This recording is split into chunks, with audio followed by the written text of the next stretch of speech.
Well, it's a good evening here from the studios in Brisbane, Australia, and it's Thursday night, and it's actually a very special day. It's a leap year day for all those people having their first birthday in 4 years. Well, congratulations. So, without further ado, Andrina's at the top of the tree today. She's got over her little illness from last week, so it's a welcome to Andrina, and it's also a welcome to our guest. And Andrina, hang on, I just forgot I have to turn my phone off. Oops. Right. Thank you, phone, for the reminder. Good morning, good day. Welcome everybody to Dreaming the New Dream, especially if you're an old listener, and welcome to the new. And like Jeff said, it's the 29th of February today. A very special day for some. And so, say hello to Lucy, who's 12 today, she tells me. Anyway, it's with great pleasure that I'm welcoming Annwyn Avalon onto our show, who is currently just up the road in Avalon, not far from me today. So welcome, Annwyn. It's lovely to have you on the show. Oh, thank you so much for having me. Excited to be here. Great. So Carol and I went to a talk called Water Magic. I don't know, it must have been out 3-4 weeks ago now. I've lost track of time.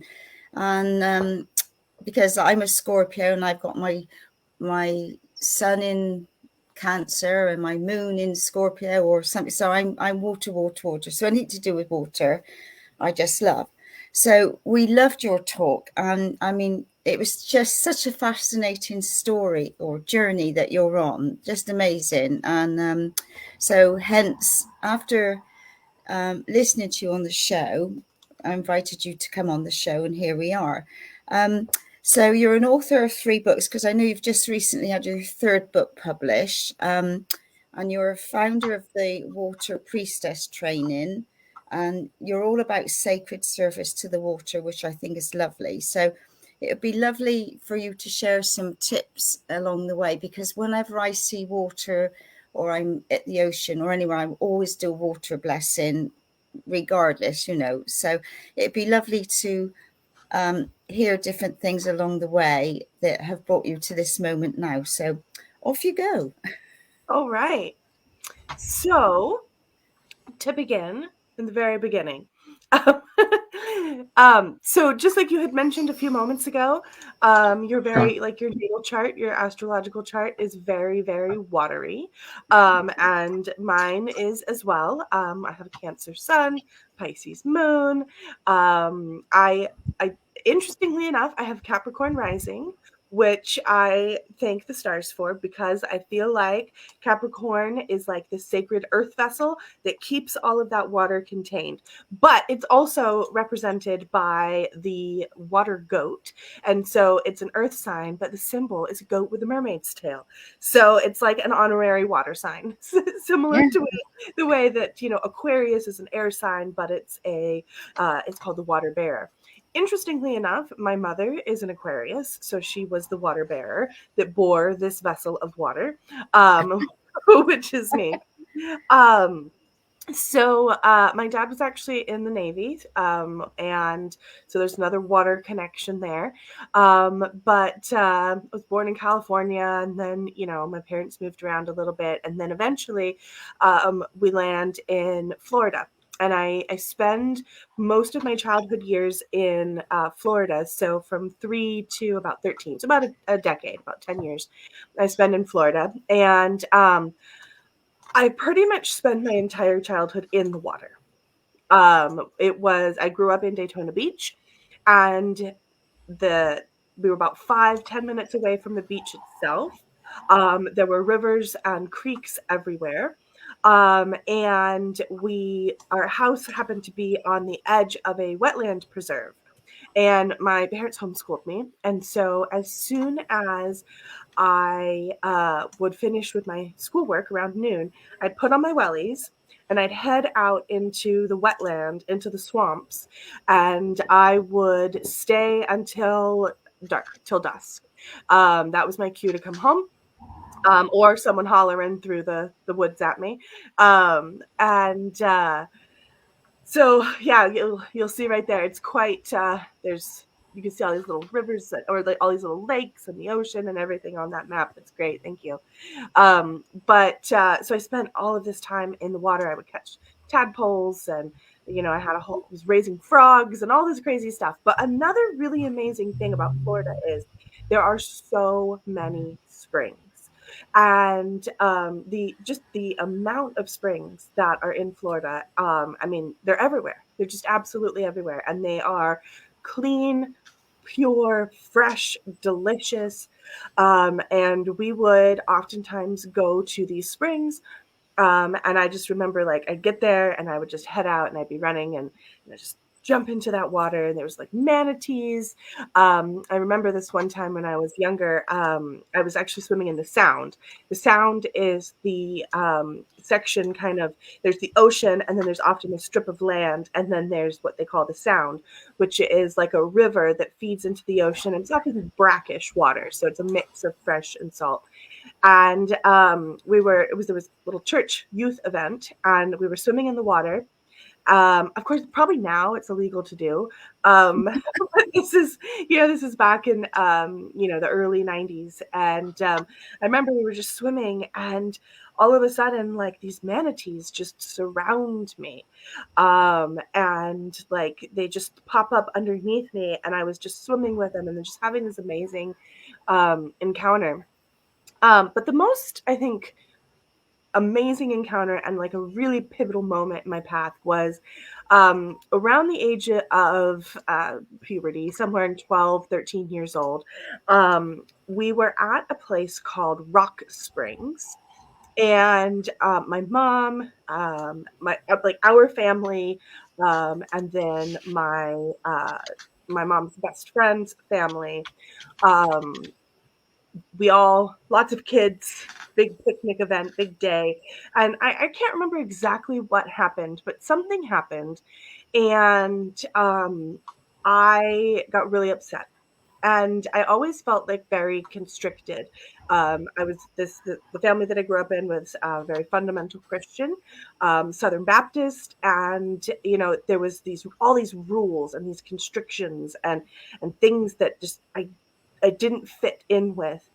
And so something happened that day, and I was really upset and feeling this great injustice that had been done to me. And I remember running and crying. And I ran to the top of the spring.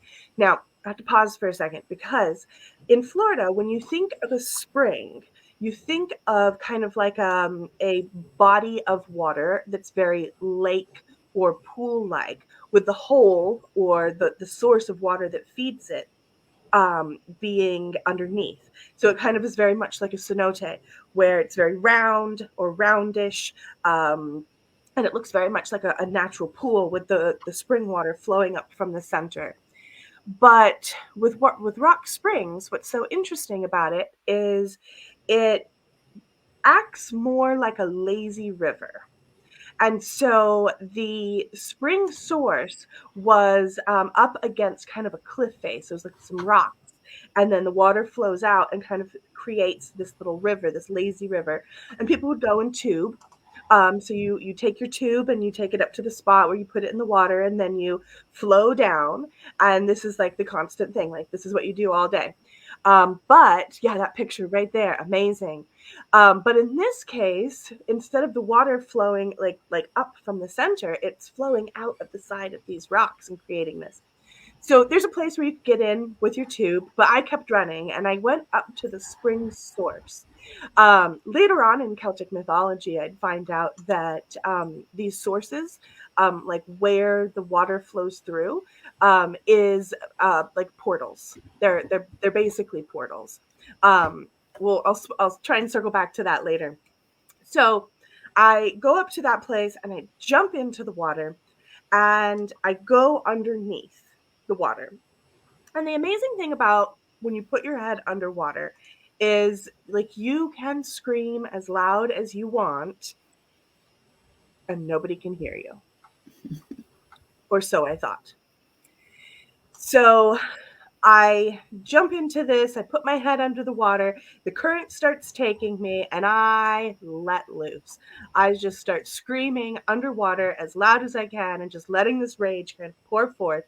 And I also simultaneously ask for help. Something along the lines of like, just save me from this existence, or just save like anybody out there that can hear me, like save me. Like I asked to be helped. I asked to be saved. And immediately after that happened, my foot struck a rock. The top of my foot struck a rock because the current, especially up at the source, is very strong. And so I'm underwater, kind of being pushed along by this current very fast, screaming, crying. And then my foot smashes into this rock. And I remember the pain just radiating through my body. And I keep crying and I keep releasing, but I do get this overwhelming sense of like a presence of there being something there with me. And I got an answer in my head that was, I mean, it was so long ago, I couldn't tell you word for word, but it was something along the lines of like, we have you, like, I'm asking to be saved. And they're like, we'll help. Or, like this kind of the energy of it, looking back and knowing what I know now, it was very much of like being held. I was asking for help, asking to be saved. And there was an answer. And the answer was, we've got you. Like, you belong to me. You belong to us. Now, fast forward a little bit, and I'm gonna skip ahead and I'll come back to this point. But later on, I learn, later on, I start studying esoteric mysteries, and I learn about the alchemical glyphs. And there's 4 alchemical glyphs, and one of they all are triangles. So one is like the fire is an up, like the point of a triangle is up. Earth is down with a line through it, but water is a downward pointing triangle. So the alchemical glyph for water is a triangle with its point facing down. And so I did not know this at the time, of course, being a 13-year-old, no clue. But when my foot struck that rock, it was punctured and it formed a scar in the exact shape of a downward pointing triangle. I just thought it was really cool for years. I was just like, I've got a cool scar, from this time I was in the spring. And time moves on. My dad gets a job in Arizona. We moved to Arizona, and now I am nowhere near water. And it's rough. It's really rough. So I go through high school being a water child without any water.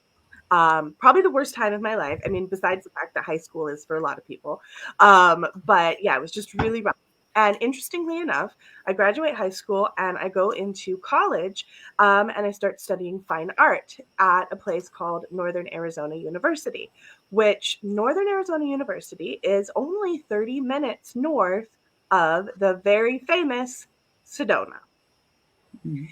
And so I end up living for a few years in Northern Arizona, visiting Sedona quite a bit, and realizing that every time I went to Sedona, and being in near some of these bodies of water, because Sedona has a lot of really magical bodies of water, Oak Creek, Montezuma's Well, there's other unnamed springs, and I didn't know it at the time, but this is probably why I ended up there, is because I needed to have that. There was no way I could have done college at Arizona State or anything like that. So now I'm in the forest with a bunch of water again. Life is good.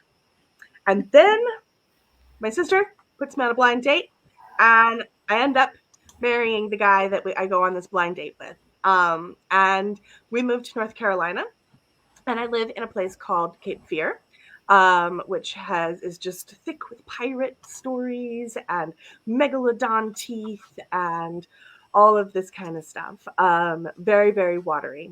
And I have my son. My son is born there in Cape Fear, North Carolina. And then quickly we get whisked off to Okinawa, Japan.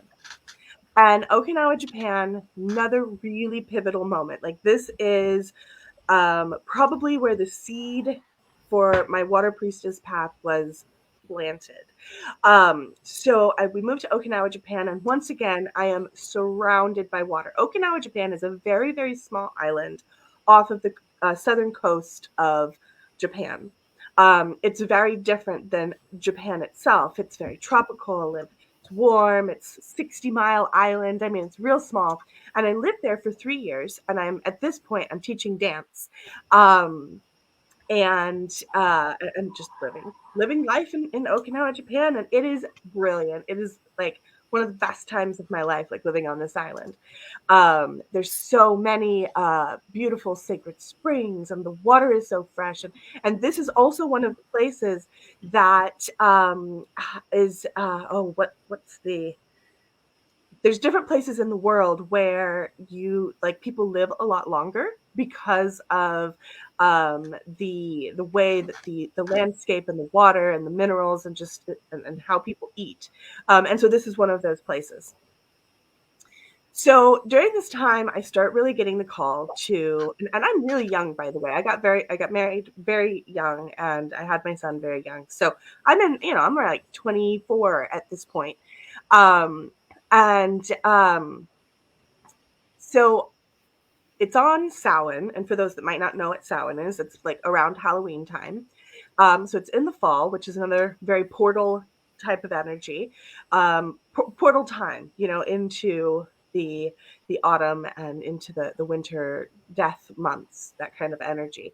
So it's got a lot of portal energy. But I got this big call to, start like studying and looking into and working with other people that were magical. I've been doing some self-study into things like tarot and crystals and magic and spell work and things like that. And interestingly enough, there was an American coven in Okinawa, Japan. There's a lot of Americans that live there because of the military. And so I end up on seeking them out around kind of this autumn time period. And I start circling with them and start, doing the Wheel of the Year and moon circles and rituals and different things like that. And the thing that's so interesting about this is the coven itself, the circle, ended up having a adopt-a-beach. So there was this little beach that they had adopted, and their job was to clean it and take care of it. And so I started going out with them and doing this, picking up trash. I mean, we hauled so many bags of trash. I bet. It's wild. So much. So we end up, we're going out, we do these big beach cleanups. But what's so interesting about it is to get to this beach, first you have to pass by all of the ancestral shrines. It's kind of off the beaten path. So you got to kind of park on the side, and then you have to pass all of these ancestral shrines. And then you get to a place where you kind of come to a cliff face. And when you get to this cliff face, there is a shrine. It's very plain. Don't let your imagination run wild. It's not quite it wasn't very beautiful. It was just very plain. It was just like cinder blocks, but it was this shrine that was built into the side of this cliff, and then to the right of it is a big archway or a tunnel into this particular beach.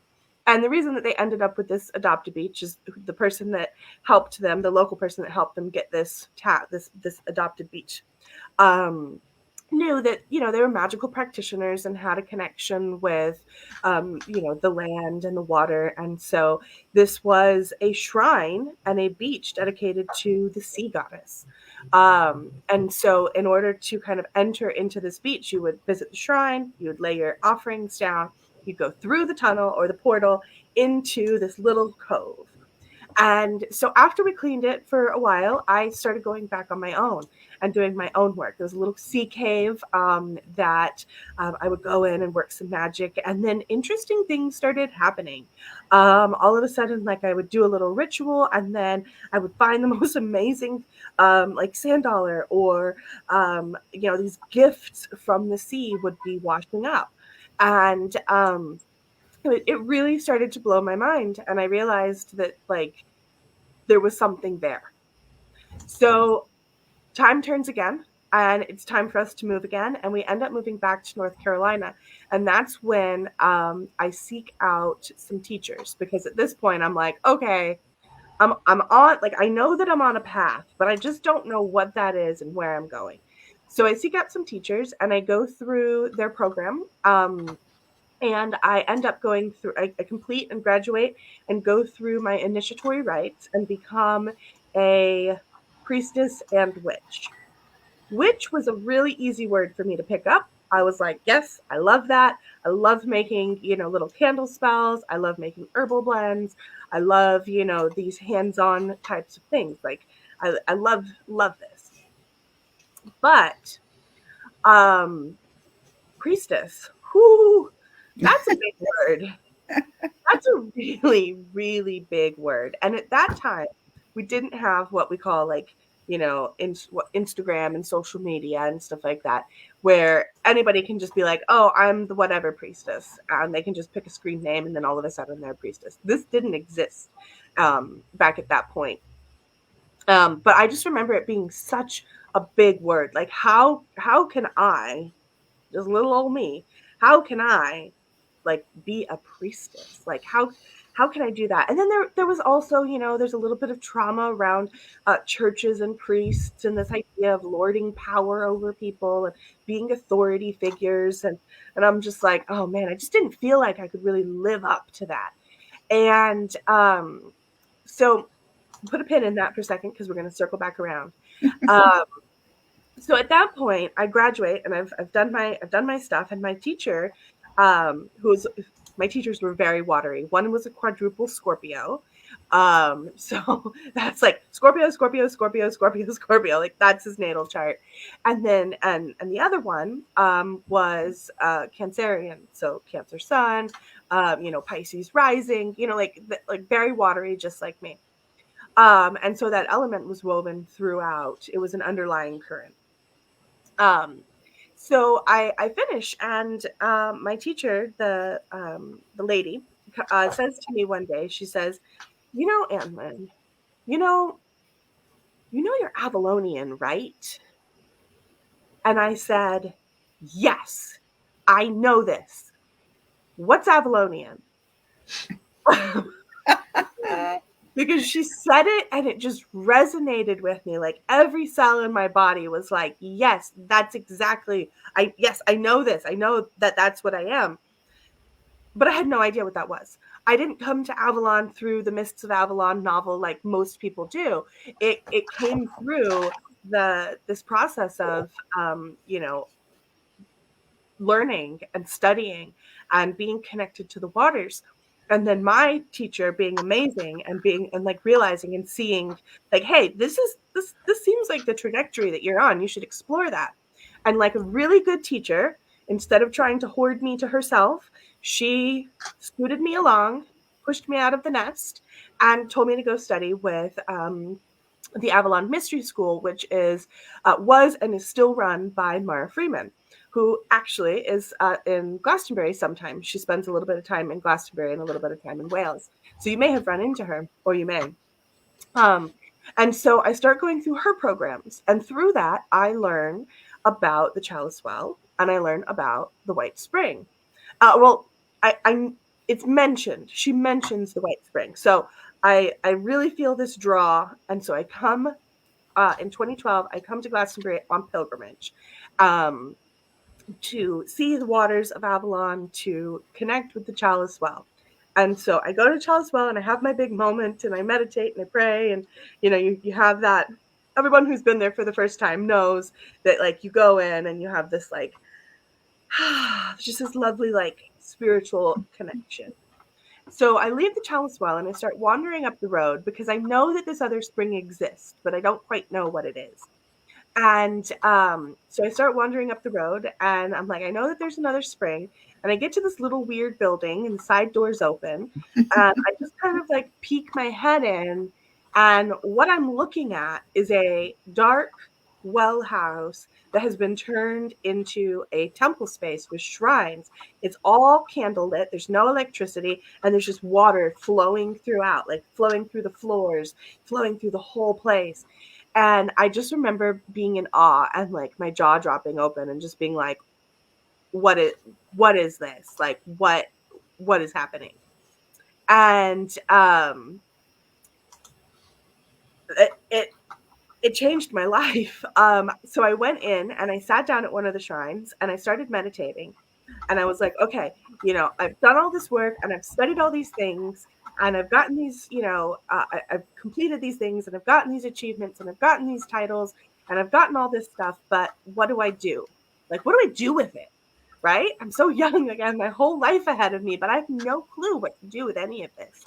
And I audibly heard a message to go teach water magic. And I was like, what? Like, I can't do that. Not me. Like, I'm not the right person for that. But I left with that task. And over the next couple of years, I started to really struggle with the word priestess and like how that was going to like play out in the world for me. And I struggled for a really long time because, like I said before, it was very much about like I didn't want to lord power over people or anything like that. Like, that's not what it was. So I had to sit with it. I meditated for months and I prayed for months and asked for clarity around it. And finally, I realized, and the message that came through was that you could be a priestess in sacred service. And that's kind of when things started to click. And I realized that I was like, that my path as a priestess was never going to be about, lording power over people or look at how pretty my tiara is. It was going to be about sacred service to water. So I end up giving in to spirit after I resist for a really long time, because I even went as far as to find other people that I thought would be suitable and go back to spirit and be like, okay, so I found this person that I think is going to be really great at teaching water magic. Like, you should go and ask them to do it. Like, here's the information. I've done the research for you, spirit. Here you go. And spirit just kind of smacked me upside the head and was like, no, we said it was you. And I was like, fine. So I gave in, and there was a local goddess conference where I was living, and I signed up to teach a class on water magic. And I did. I taught a class on water magic, and it was, half of the people were really excited and were like, yes, this is amazing. And the other half were like, we're so confused. Like, what? But it was so new at that point that people didn't realize. And Dr. Emoto's work had just came out. And people like Veda Austin's work, she wasn't on the radar yet. So like all of this research had just started coming out. But I knew that there was like so much to water. I knew that there was more than just it's stuff that we drink and stuff that we swim in and stuff that we bathe in. So in order to teach about water magic and to be a really good teacher, I had to figure out how to research. And Spirit nudged me to go back to university, and I did. And I got I got an undergrad in anthropology. And the strange thing about it is I showed up as an adult going back to college. So I stood out, around all these little young kids. And there was this professor, this crazy, crazy professor that came after me and just was hunting me down. Every time he'd see me in the hallways, he'd run after me and just was like, I want to talk to you. I want to talk to you. And he was like hardcore recruiting me to be on his research team. And I just remember being like so flabbergasted and just so like, why does this guy want me on his like research team? I have no idea how to research. I don't know any of this stuff. Well, it turns out that he was researching ancient cities, and he was helping to map ancient cities. And what him and his graduate team were doing they were finding the locations of the wells. Of where the wells were in the cities, and that is where they started their research, because over and over and over again they would find that the well was built first, and then from there the markets would be built, and then the temples would be built. And they were studying this to find a pattern. So I end up getting thrown in with the graduate students who are like, here's a stack of books. We need you to read them this weekend, look for these keywords, bookmark them, and bring them back so we can do our research next week. And I learned how to speed read. I learned how to go through pages so fast looking for keywords. And they taught me how to do academic research. And didn't know it at the time, but that was going to be really important, because those classes that I was teaching on water magic, they started to get bigger and bigger until I started to have a really deep body of work.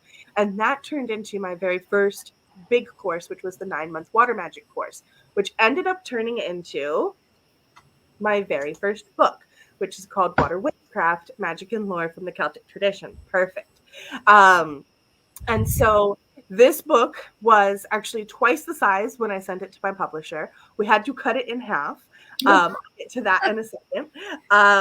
But they did let me go over word count by 15,000. But this is where I was contracted for 50 and I sent them 91. You had a lot to say. I did have a lot to say, and I'm still not done. There's still stuff that I'm working on that has not made it. But this book starts to look at the ancient Celtic people, the landscape, the bodies of water that are here in the UK and other and France and Celtic areas, Brittany, Cornwall, Wales, anything that kind of has this link to what modern day we call Celtic.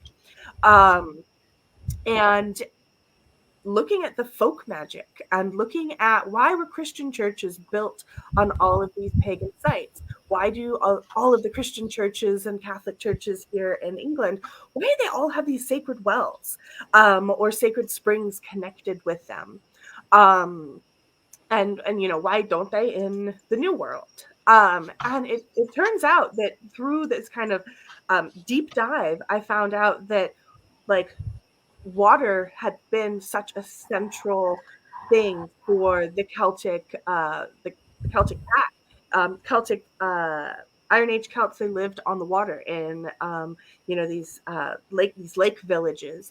They were like at sacred sites. They were worshiping at sacred sites that had to do with water. The Romans came and invaded, and they started building their temples on some of these water sites, like Coventina's Well in along Hadrian's Wall, or the biggest one, which is 22 miles from here, which is Bath. This is one of the best preserved places. We know that the Celts worshipped the water and the goddess Sulis, the hot spring goddess, at a place called Crossbath. And not too far from that is where the Romans built their huge temple complex to this sacred goddess, this Celtic goddess Sulis. And then, even after that fell into disrepair, a huge cathedral was built on top of it.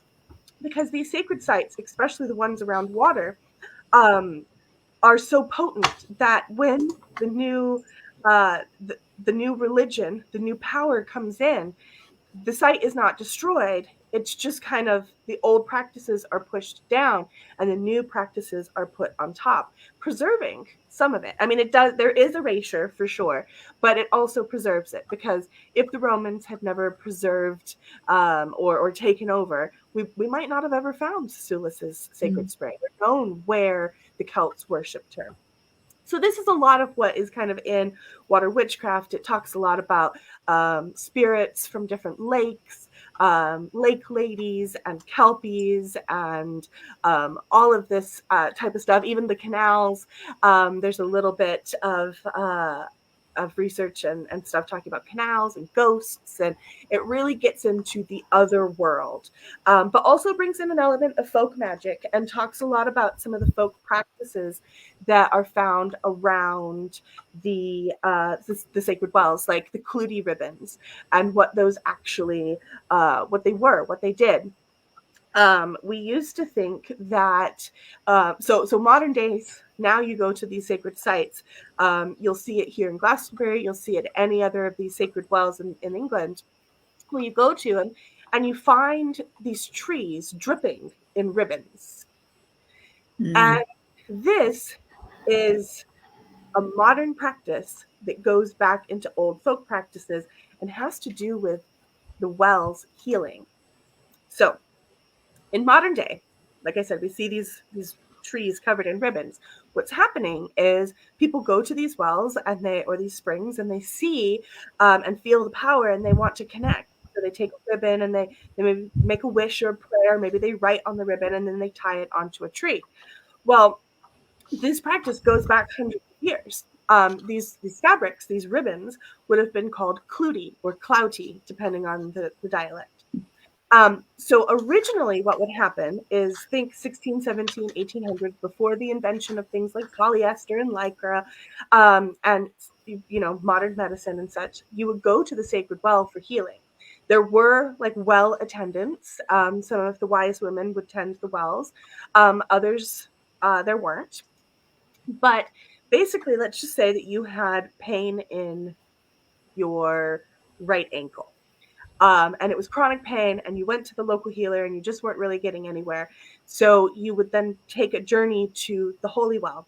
And sometimes this was done on consecutive Sundays or consecutive Fridays or consecutive Saturdays.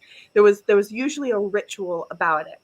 And you'd make your journey to the well, and then you would tear the fabric off of your ankle, or in this case, like a sock, right?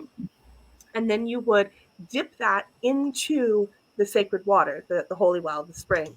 And then you would say your prayers, your incantations, and then you would put it back on. And then you would wear that. And then the next week, you would return again. And you would do the same process consecutively for however many times, until like the last time that you visit. In that case, you would tear a piece of that fabric off, or you take that fabric or your sock, and you would either tie it to the tree that was near the sacred well, or you would bury it under a rock. So the idea here is something called transference, which is when you have, it's an old folk practice of when you have a ailment, you would visit these sacred wells and you would work with the sacred well spirit, or the spirits of the sacred well, or the spirits of the sacred trees, or both in conjunction. And you would ask for this healing. And then at that end point, when you tie your ribbon, your sock, or whatever onto the tree, or you impale it onto a hawthorn thorn, or you bury it underneath a rock, the idea is that at the end of this process, you ask for the spirits of the water and the spirits of the local trees to take the illness from you. And so as the rag or the sock or the ribbon decomposes, so then would the illness decompose from your body. So as it kind of disintegrates, then that's what's supposed to happen. And this is something called transference. So now in modern day, we go and we see all of these beautiful ribbons hung on the trees, and we've missed kind of that idea of the transference and the healing, because polyester ribbons don't disintegrate. They just stay on the tree. So if you're interested in doing this kind of thing, or recreating it, I highly recommend using things like cotton, flax, so linen, cotton, linen, silk, and recreating these types of things by taking a silk ribbon and wrapping it around your ankle, and going to the well and dipping it in the water and re-wrapping your ankle, and visiting and completing the process until the last point, where then you could bury it or tie it on a tree, and then it would decompose. So there's the secret to the prayer ribbons and the clouty ribbons. There's other things that I found in my research for water witchcraft that really blew my mind. And it was simple things like, why do we throw coins in wells or fountains? And I started researching this and being like, what's the point of this? Like, what's the point of throwing a coin into a fountain, right? You're out and about, there's a fountain in the middle of the city, you throw a coin in, you make a wish. What is this? Similar to the prayer ribbon, this is another practice that goes back really far. And when we look at a fountain today, it's usually this beautiful man-made fountain where the water's pumped in. But a fount, in the context of the medieval period or the 1800s, would be similar to a spring. And springs and wells have been known, especially through the Celtic lens, and practices in the UK, folk practices from England, Scotland, Wales, Cornwall, and continental Europe too, to be honest. Ooh, I just lost my train of thought. Oh, founts. That's where I was. Okay, so fountains. So in this context, there are these portals.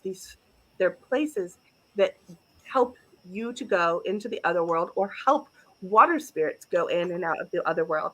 In the case of Melusine, the French fairy tale of Melusine, it talks about how she kind of uses these portals. She appears at a fount in the middle of the forest at midnight, which is a liminal time, a liminal place.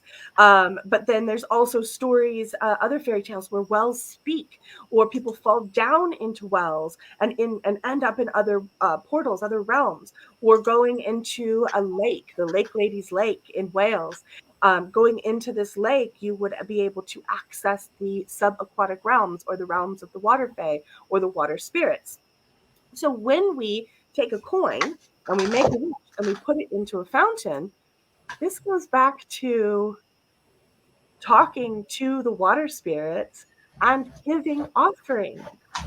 Because who is it that's going to grant the wish? Not necessarily the universe, it's the water spirits. It's the water that is going to grant the wish.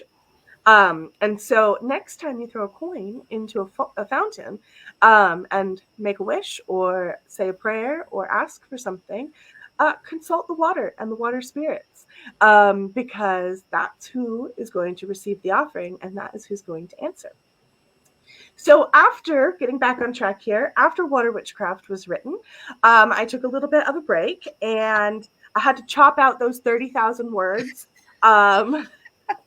And they were just sitting in a file on my computer.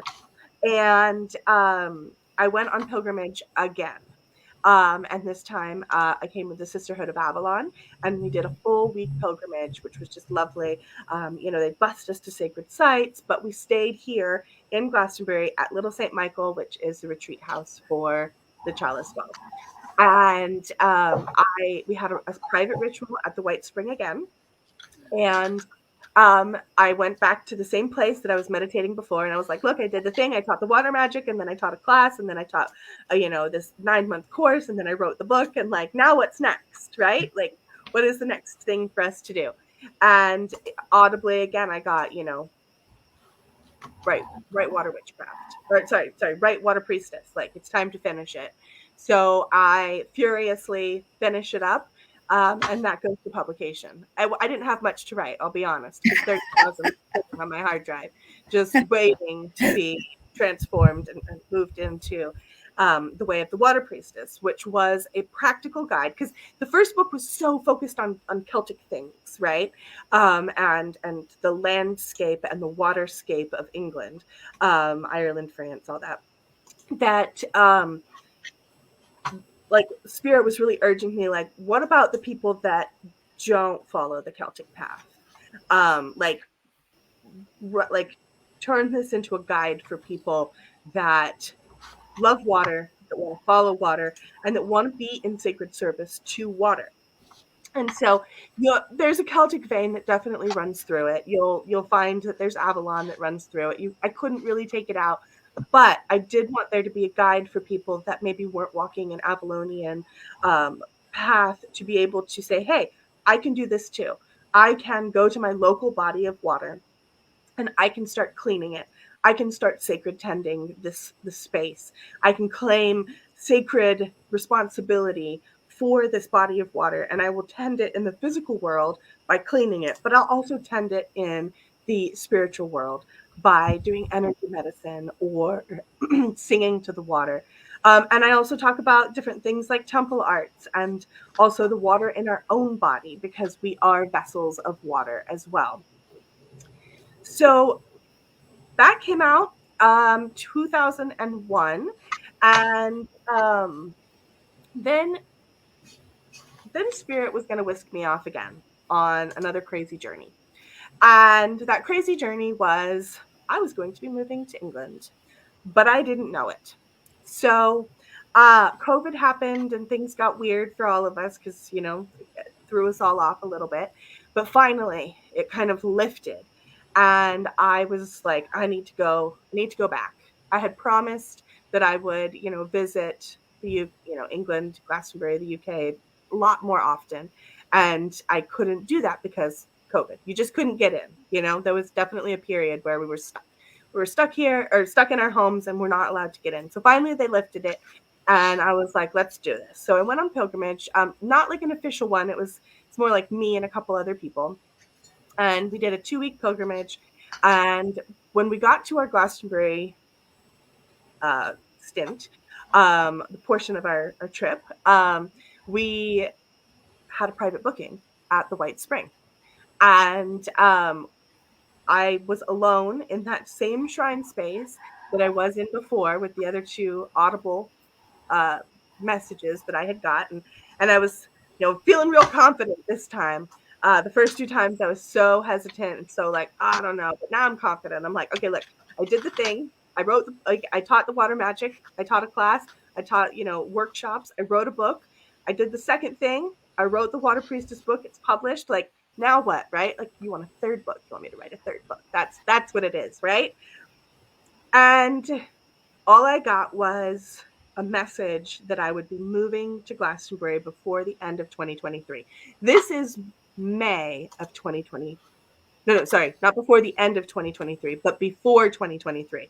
I got the message that I would be moving to Glastonbury before 2023. And this is May of 2022. So basically they said, you know, you're going to be moving here before like the next 6 months, or in the next 6 months. And I was super against it. I was like, nope, that is impossible. I did have plans to move to Glastonbury. Those plans were that I would start planning next year, 2025. But Spirit was like, yeah, no. You're on the river. We're directing the current. And I just kept getting this message that I would be moving there before the end of 2022, before 2023, before the calendar moved to 2023, I'd be moving there. And I was like, I can't because of this. I can't because of this. I can't because of this.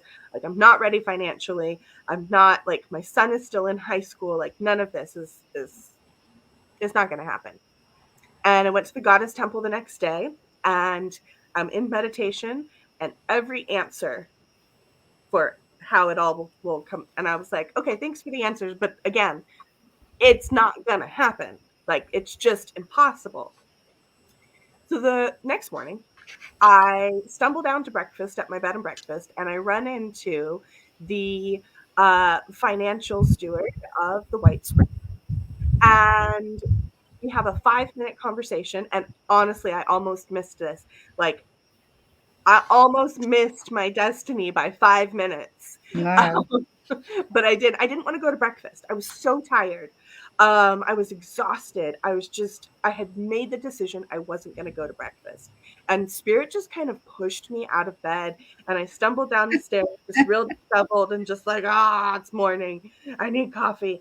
And the people I was traveling with were like, this lady owns, like, she doesn't own it, right? But this lady, like, runs the White Spring. And I was like, what? How did I not know this? And part of the work that I'd been doing with my water priestess work was I had been doing interviews with other water priestesses. I'd been finding other people, other women that were deeply connected with water and interviewing them in order to kind of bring our path to light and to help shine a light on other practitioners, because I knew that there were other people out there that loved and connected with water as much as I did. So I end up talking to her and we exchange phone numbers because I really want to interview her for my blog and get her in my interview series. And all summer, we play phone tag where, like, it's not a good time for her. It's not a good time for me. Then, you know, we go back and forth and back and forth and back and forth. And then finally, these words of, you know, like, I'll be coming back to Glastonbury before 2023, are echoing. And at this point, I thought that I've heard it wrong. And it's that I just need to return before 2023. I've convinced myself there's no possible way I can move there. And so I book another flight and I come back to Glastonbury the last week of August, first week of September. And I get to London and I just decide to text her and see if she's available. And she is. And so I end up going over to her place and starting our interview. And we start interviewing each other about water. And by the end of it, we had like hatched a plan.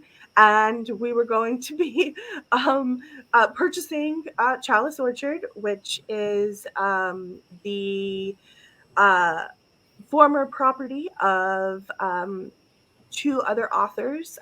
One is Jeffrey Ashe, who wrote a lot of books on King Arthur, but before him, it was owned by the famous occultist Dion Fortune. And the idea was that we were going to come together for this project and that I was going to move in and we were going to renovate it. And it was going to auction. And so we had to move fast. So we put my homestead, I had two acres with a beautiful creek and just lush flower gardens in the Pacific Northwest, put that up for sale and put the offer in. And the next thing you know, it is October and I'm packing boxes. And 45 days later, I'm on a plane with 2 suitcases. And I arrive in late November, just very like shocked and being like, Spirit told me, has been telling me for the past 6 months, like that this was going to happen. And it was impossible. And I'm here? Like, what? So as soon as I got here and as soon as I got myself settled, well, semi-settled, I'm still unpacking boxes. So as soon as I kind of found my footing, I walked right over to the White Spring and I said, can I volunteer? This place has changed my life 3 times over. Let me just sweep floors. Like I'm in service to sacred water. This is the most sacred body of water I know. And like, just let me help. And they needed help. They were low on keepers at the time. And so I started keeping just 1 day a week. And then that turned into 2 days a week.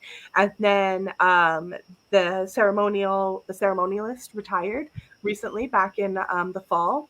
And because I have experience hosting large rituals for communities, Pagan Pride Day, I did several Pagan Pride Days in Phoenix and in Portland, the Mermaid Parade, all sorts of things. Like I'd been, facilitating rituals, public rituals for large swaths of people, anywhere from 100 to 200, or the Mermaid Parade, which was like 1,000 dressed up mermaids. Really? Oh, that was so amazing. The Mermaid Parade was the last, I did it 2 years in a row, but the last one that I did was so amazing because we had, I think that she said there was about 1,500 mermaids there that day.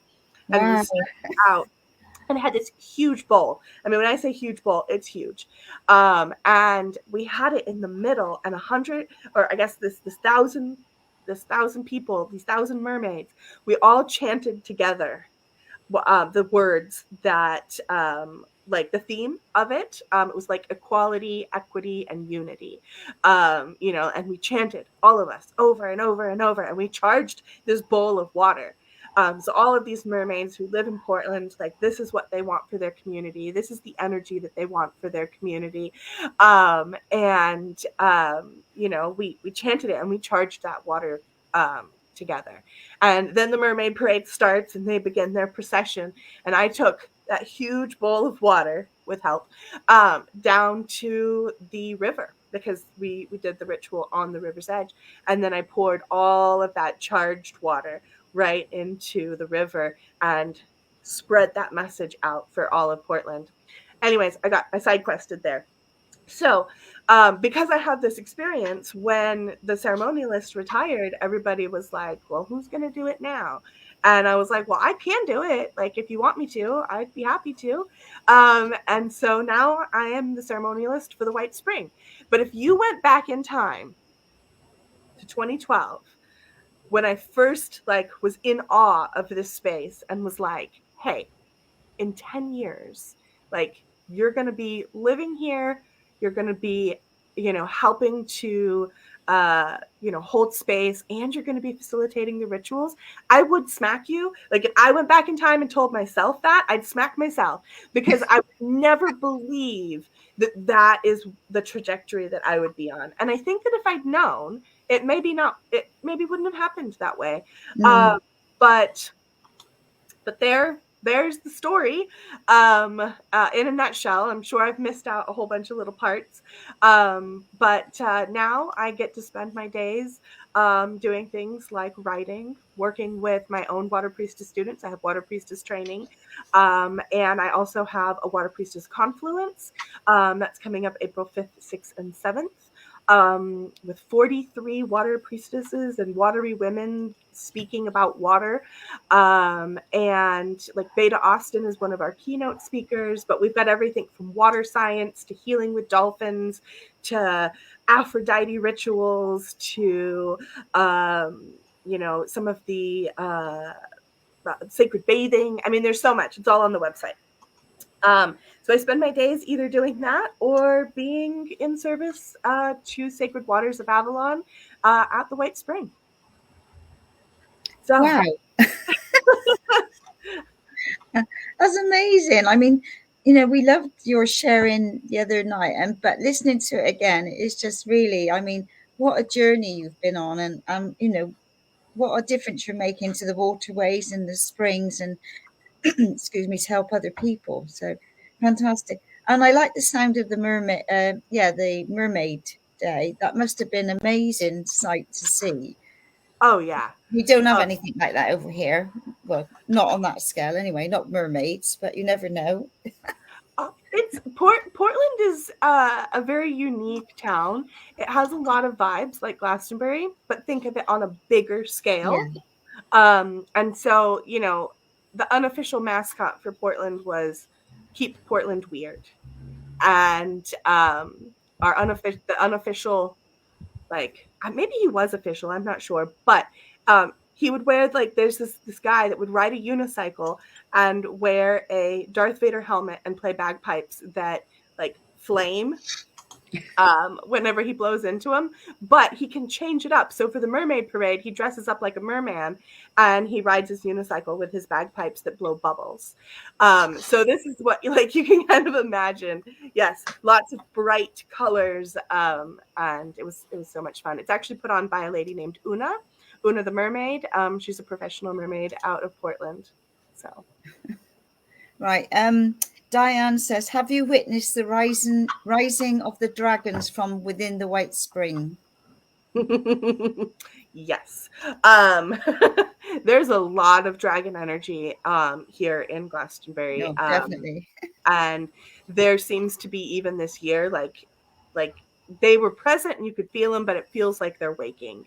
I have experienced some really interesting things everywhere from just like feelings of like, whoa, I can't see what's going on, but I can feel something going on, to visually seeing portals open and like energy, like different energies come through. There's been so many times where I've just been like just shocked at like what I'm seeing and just being like, what is happening here? But yes, the red and the white dragons, and I believe that there's more, but these dragon energies are so potent and powerful, and we do honor them in the spring, which is so interesting. Kind of unofficially, like we don't have a dragon altar, but all of us seem to have this connection with dragons, and it's so present. The white dragon, that energy is the like spirit of the White Spring itself, and sometimes you can feel it, and sometimes I feel like the mists of Avalon that we see are like the kind of steam coming out of the nostrils of the dragon, and dreams, lots of dreams. Yeah. Right, Carol says, the waters of Avalon, the area was once surrounded by water, and there's a very old canoe found nearby Godney, which is carved out of an oak, which is is in a room at the back of the old tribunal building in the High Street. I That's have good. seen that. Yeah. So unfortunately, I don't know why, but the tribunal building has been closed for a really Yeah. long time. Yeah. But in 2018, when I was here, it was open, and they have all of the artifacts from those Celtic Lake villages, and I saw that canoe. It's very interesting to see. There was also an effigy, a goddess-like figurine that was found in the marshes. And it's kind of called like the Glastonbury goddess. It's a wooden carved effigy, very crude, but it's believed to be like the Glastonbury goddess. And Carol's written a poem which is up in the deli in Glastonbury, at the back. And when the dragons awake from the dream time and are seen on Glastonbury Tor, the power will return to the people, and we will be mighty once more. And it goes on. So have a look when you're in there next. Yes. Well, so you've come this far and you've achieved, and you're still very young. So what else do you think is in the pipeline for you? I don't know. Oh, really? I don't know. I'm in this place of having just transitioned here. Yeah. And things are rapidly changing. I never would have guessed back in 2012 that this is where I would be in 10, 12 years. So in another 10 or 12 years, I'm not sure. I suspect that we'll continue working on the project here at Chalice Orchard, which is, we don't know where that's going yet. We've got a lot of ideas, but we know that acquiring it was like super important to protecting the landscape here in Glastonbury, reconnecting the lines, removing man-made boundaries. And so I'm really excited to see what the Chalice Orchard project is going to evolve into. I won't say what's some of the ideas, because I don't know which one's going to come to fruition, but it's definitely going to be something bigger than it is. The idea is that I live here for several years as we kind of work on what the next phase of this place is, but not that like this will be my forever home. So, but that could change. I mean, anything is possible. You never know. But the idea is that like I'm here now. We're going to work on restoring everything and seeing where that takes us. With so that's like my work here specifically with Chalice Orchard. But I spend my free time when I'm not doing all of my watery things, which is funny because I spend my free time when I'm not doing my watery things, doing watery things. So I love to visit sacred springs. And I love going around to all of these sacred springs that are here in England, like these really obscure ones that are, nobody knows about, and it's tucked at the back of a graveyard. And it's just this most peaceful and serene place. I would love to do some water retreats here. I do think that is on the horizon for me. My intention was to start that already, but no one tells you how hard an international move is. And I'm definitely not in my early 20s anymore. So it was harder this time than it was when I moved to Japan. So I think that the sacred wells are probably going to continue to be at the forefront of my practice. And I want to keep, raising awareness for water, sacred practices around water. In general, my life goal is to help people to understand and restore this sacred understanding around bodies of water, so that because all water is sacred. All water is sacred, but yet we treat it like it's a commodity. Corporations grab it, they sell it back to us, they pollute it.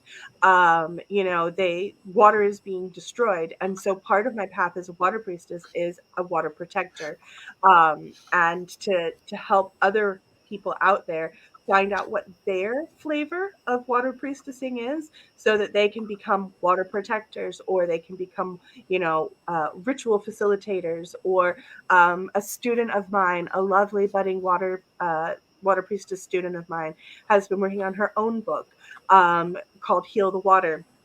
And you can actually, I think, pre-order it on Amazon. And it's all about energy medicine for restoring our natural bodies of water. So rituals and Reiki and all this kind of stuff to really help to do the energetic work that needs to be done alongside the physical work, because it's not enough that we just go out and pick up trash, right? No. The energy signature of that trash lingers. And so this energy work that she's been doing and now writing a book on is to help restore it energetically. And so it's like such an honor that I got to kind of be her guide, and that my work inspired hers, because I'm not writing a book on that, and I had no intention on writing that.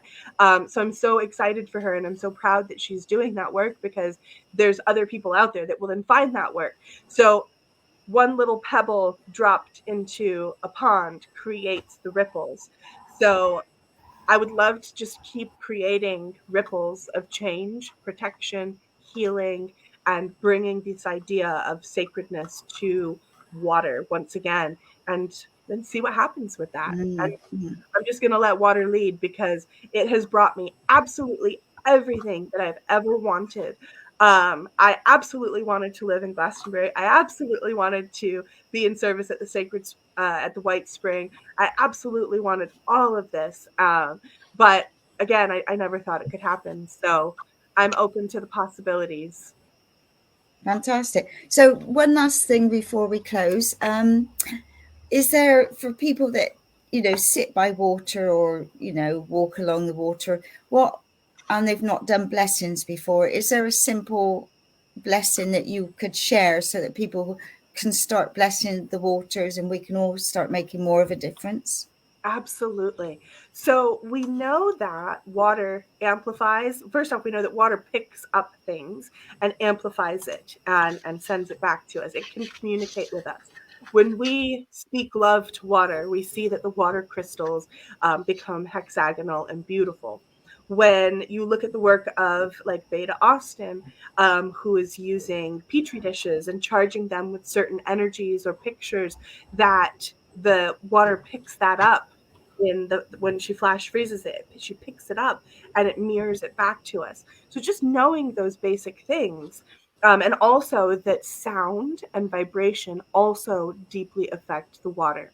So knowing those things, there's anybody can walk along a shoreline and use energy medicine, song, their own words. Or if you are a really shy person and you can't sing, you don't want to be seen chanting at the side of the water, then you can use symbols. So let me back up just a second here. So one thing that you can do is, as you're walking along the shores, you can pray, you can sing, you can speak, and you can chant your intentions. Maybe this is somewhere that's so precious to you, and it's clean, and you think about what's happening in the world, and you don't want this to happen to your local body of water. You can weave in words of protection. Simply think like chanting something. It doesn't have to rhyme. It doesn't have to, be rhythmic. It could just simply be like, this water is protected. You are protected. Protection. I call in protection. And you can just say this. Right. Same thing with healing. If your body of water has experienced some trauma, you can say things like, I heal you, or find your favorite song about healing and heal and sing that healing energy as you're walking along. But if you don't find power in your voice, or if you find like you're real timid or shy, there's other things that you can do. And this is so much fun. And teach your children how to do this, because they will love it. And we all did it as kids. So if the place is very sandy, then just pick up a stick or a rock, or just simply your finger. And as you're walking along the shore, let's just use healing as an example. The Choku Rei symbol for Reiki, that's very, very popular. Most people know that.